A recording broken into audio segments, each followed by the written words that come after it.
Well, good afternoon again. Cornishman Day today. Weather's cleared up a bit after this morning. We had a lot of rain, drizzle down here, anyhow, but it's clearing up a bit now. So gone a bit cooler, but then there we are. I hope everybody's okay. Keep safe, keep well, and be all right. It'll be okay. Now today I'm going to do a Herbert Lean one today. All right. Now this one's called Richard Henry Starts Working. Well, boy, you start work, Mara. Got to go a month on trial. People won't be married same way, said Mother. What do you mean? Asked Richard Henry. A month on trial. Well, you work for months, and if you don't like it, if you can't finish, or if they don't like you, they can sack you. I should like it, all right. Besides, I should get $1 a week. Take that and soap. Look at the founderman coming home, remarked Mother. Don't put the boy out of heart. He got something. 'Tis a trade, and if you got one of they, you can go all over the world. I'm so glad I got long trousers, said Richard Henry. Look more like going work. How I'm going wet 6 o'clock, I don't know. I shall be down, said Mother, and mind I shan't call him more than once. When I started working, trotted Father, I was there half an hour too soon. That was the first and last time you was ever early. And mind you, you're civil to all they men, Richard Henry. And put your new overalls on your bed and see I don't catch you smoking. Ought to have a book putting it all down. 'Tis a poor day start work. 1st of April, Fool's Day, said Father. They won't fool me, said Richard Henry. Following morning, Richard Henry was down early as Mother, had his breakfast, packed something to eat for 8:30 and pasty for dinner. Mother tied up his overalls and off he went.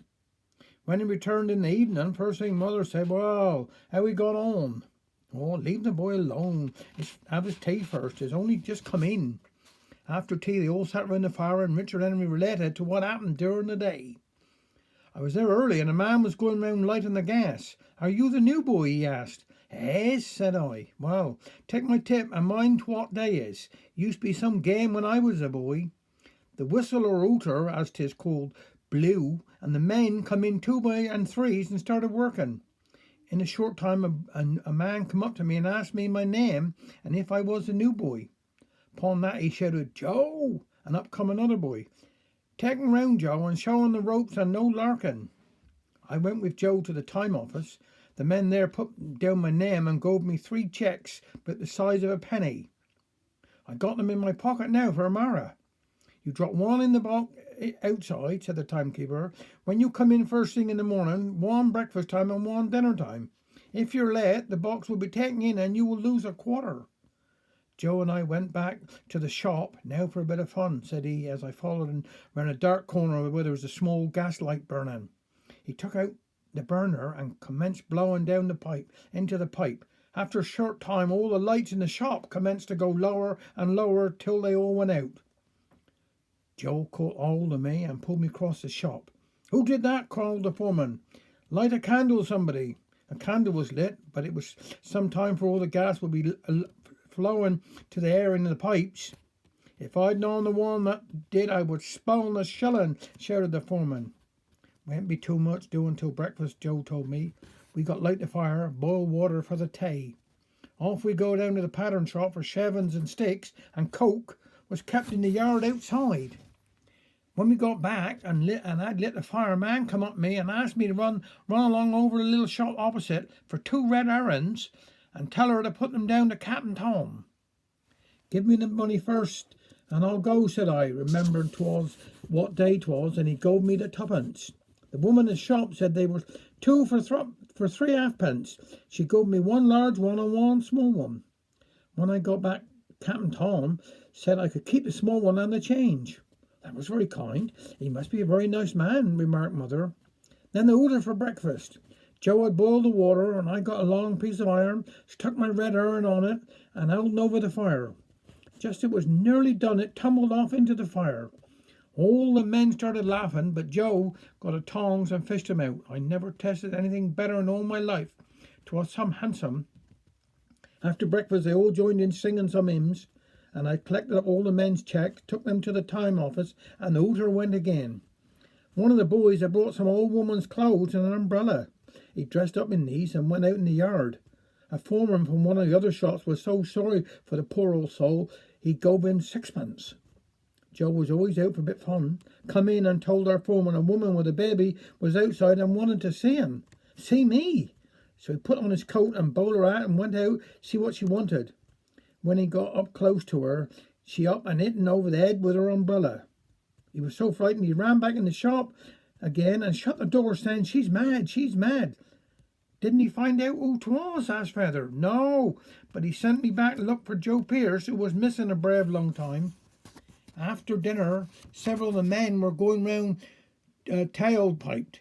It was fun to see what them stuck on their backs. There was no man what to do killing castings, been stooping so long he can't stand upright. He had a notice pawning married life done this. Now our foreman is really a good old sort. I'd a dearly like him. He was so sorry for the old man he took off the notice. In a few minutes he had one upon his back marked "House to Let." I forgot telly about old Telltales. All the boys to Eton got Joe sent home for a week once, 'cause Telltales found a dead rat in his pocket. Old Telltales the day had to go out and up in the top lift for a pattern. Joe got a bucket of water and partly opened the door, put the bucket on top of the door.